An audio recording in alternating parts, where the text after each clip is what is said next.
What's up, everybody? It's your boy AJ. It's been a long time, but I had to come back for this one. Now, a lot of what I'm seeing going on YouTube right now is everybody switching to DaVinci Resolve to use as their video editor. Me personally, I've been using DaVinci Resolve for quite some time now, actually since the start of my channel, or rather a little bit after that. And here's my thoughts on why everyone is switching to DaVinci Resolve. First thought, DaVinci Resolve is free. And the amazing amount of things that you can do with DaVinci Resolve with your editing, color grading, so on and so forth, the amount that you get in a free package is ridiculously awesome. Okay, and I couldn't be more happier with it. The second reason, and it kind of goes with the first reason, is Adobe Premiere Pro is a paid subscription program. That's one of the reasons why I didn't go to it. Being a beginning creator, paying a $50 a month fee for using their product is not in my budget. And looking for a free option, DaVinci Resolve turned out to be the best one that I could go with. And honestly, I have no regrets.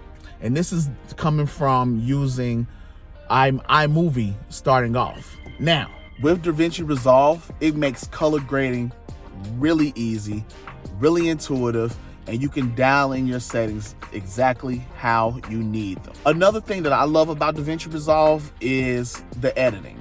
So I use two monitors when I'm editing. So on my left side, on my edit screen, I have my timeline, which is full screen. I can see everything. On my right side, I have my monitors, the effects, so on and so forth.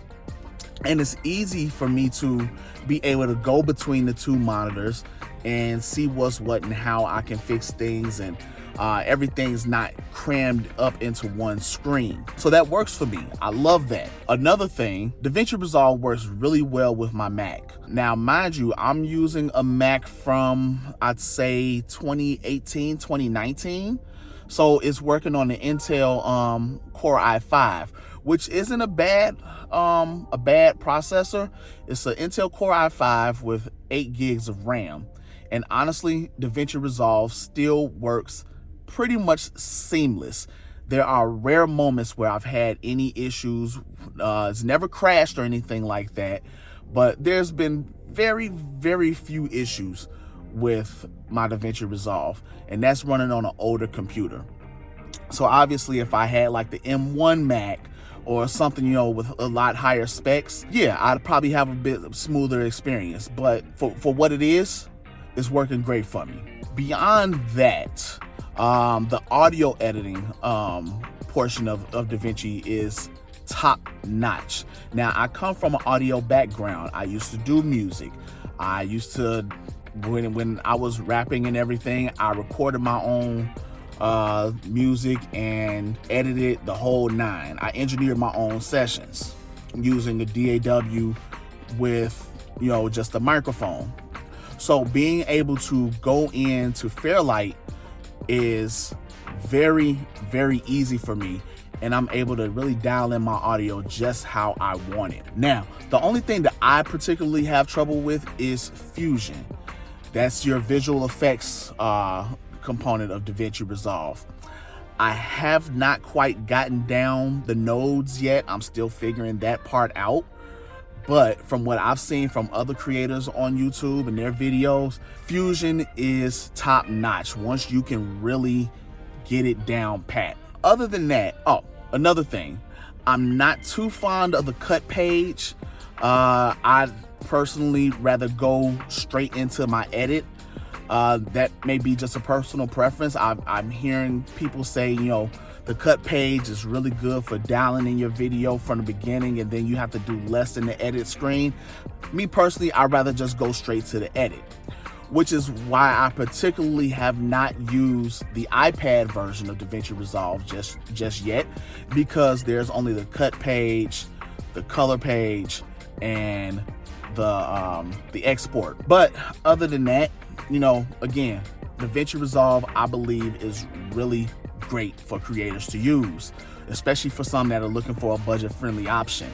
Now, mind you, there is a bit of a learning curve with this program. It's not something that you're gonna get straight out of the gate, okay? And trust me, coming from iMovie straight to DaVinci Resolve, for me, that was a lot, okay? And I don't have a big background in video editing. So learning DaVinci Resolve from the ground up, it took a bit of work, but I got it to the point that I need it right now. Of course, still learning some of the options, still learning some of the tools and everything, but you know, that's neither here nor there. We'll get there. All in all, DaVinci Resolve is totally worth your time. And if you're thinking about switching to it from Adobe Premiere, I highly recommend it. Not only is the free version top tier, they have a paid version, the studio version, which is $300. It's a one-time payment. You don't have to pay anything else beyond that. And if you buy one of the Blackmagic items, say for instance like the Pocket Cinema Cam or any other hardware tools, you get DaVinci Resolve Studio for free. Okay, that's included with those. So just something to think about. Other than that, that's pretty much it. I just wanted to share my thoughts on DaVinci Resolve, how I felt about it, the reason why I switched from iMovie to DaVinci Resolve. But, let me know what you think down in the comments. Are you using DaVinci Resolve? Are you using Final Cut? Are you using Premiere? What do you guys like? Don't forget to like this video. It really helps with the YouTube algorithm. I'd appreciate it.